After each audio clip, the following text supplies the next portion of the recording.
Now let us start the new topic of this lesson, that is elements.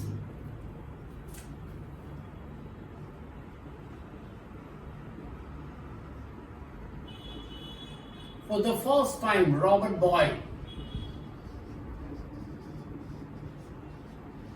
used this term.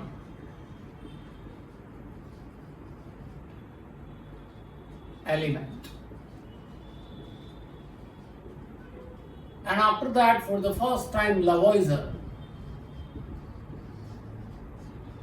defined the term.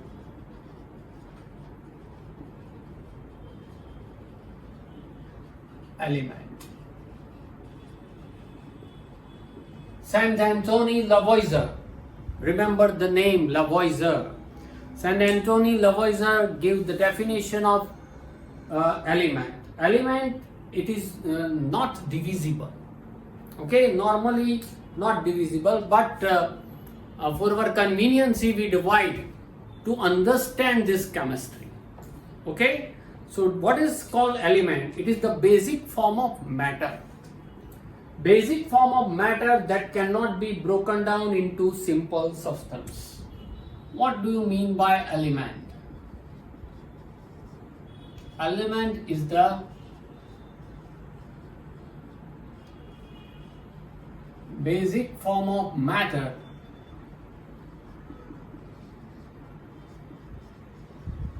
that cannot be broken down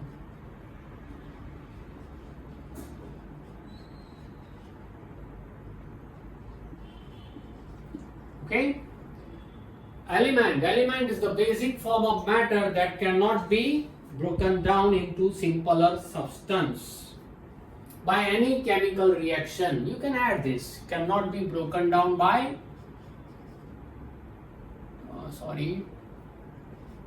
broken down to simpler substance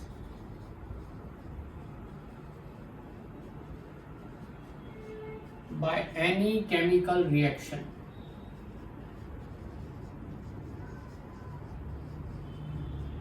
This is called element. But as I told you that if you want to understand about chemistry, then scientists divide the element into three parts: metals, non-metals, and metalloids, which is also known as semi-metal. Okay. Now, what are the properties of metals? What are the properties of non-metals? Right? Metalloids means mixing of these two. Simple. Now we start with properties of metal. Actually, you have learnt it in your earlier studies. So, what is about metals? Generally, metals are heavy. Or generally metals are found in solid state. Exceptions are there, except liquid metal,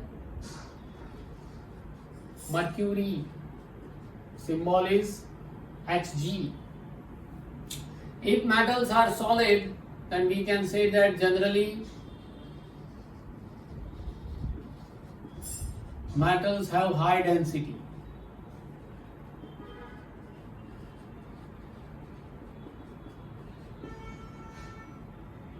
Generally, metals are heavy.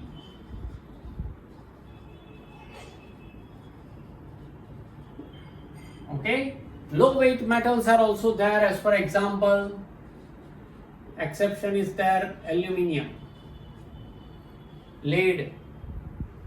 Here also you can say that aluminium has less density, lead has less density, sodium has less density. Here also the same one. Okay.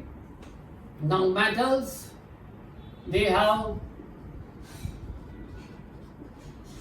high melting point and boiling point. High melting point, they have high boiling point.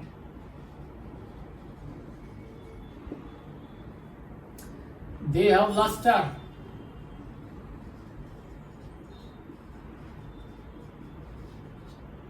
It can be polished.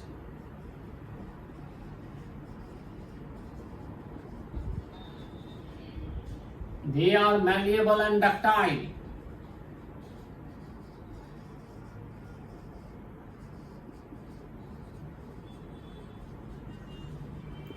What do you mean by malleability? Malleable means sheets can be prepared, and ductility means wires can be drawn from it. That is called its ductility property. So they are malleable and ductile. They have high melting point and boiling point. They have luster. It can be polished. They produce sonorous sound. Ringing sound. Sonorous means.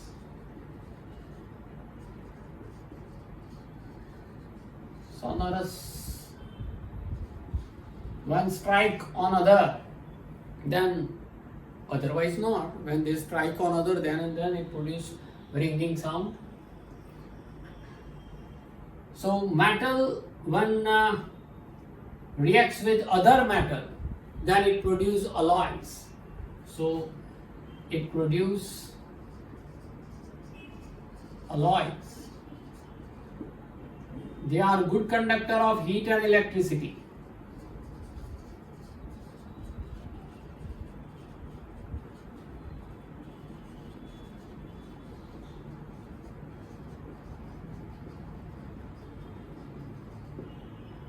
Okay, so these are the properties of metal. Non-metal have exactly different properties. Metal, as for example, metal means sodium, potassium, aluminium, iron, plumbum. Plumbum means lead. Okay, many metals are there. Copper, well known. Iron, copper, etc. are well known metal. Aluminium is used in wire, means electricity wire. Mixture of aluminium and copper is also used as an electricity purpose. Tungsten is also useful. Many metals are there. Now non-metals. Write down this. After that, non-metals.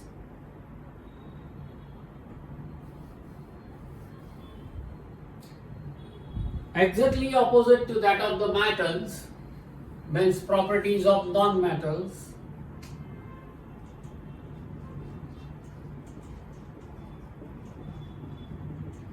Here we say that generally metals are solid.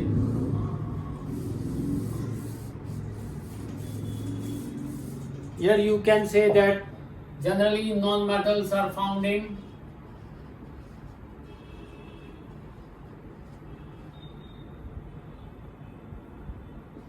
gaseous state. Exceptions are there, except bromine is in liquid state. Okay, generally if they are in gaseous state, we say that they have less density,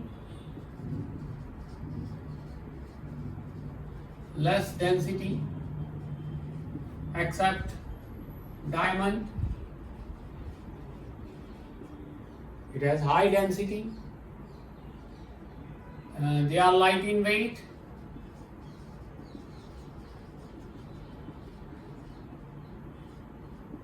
Is not heavy. Again, except diamond. They have no luster, except graphite, diamond. It can be polished. It cannot be, sorry. It cannot be polished. Again, except diamond and graphite can be polished. They have low melting point.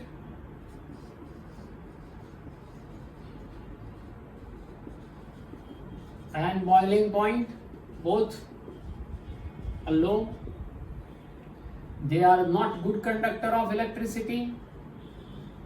They are bad conductor of electricity.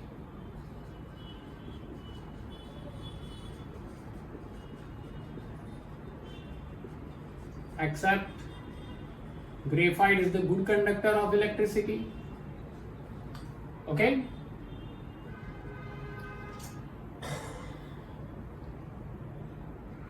They are neither malleable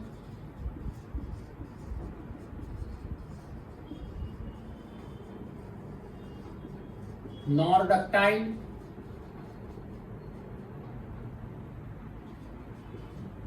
Okay, means wires are not prepared from it and sheets are not prepared from it.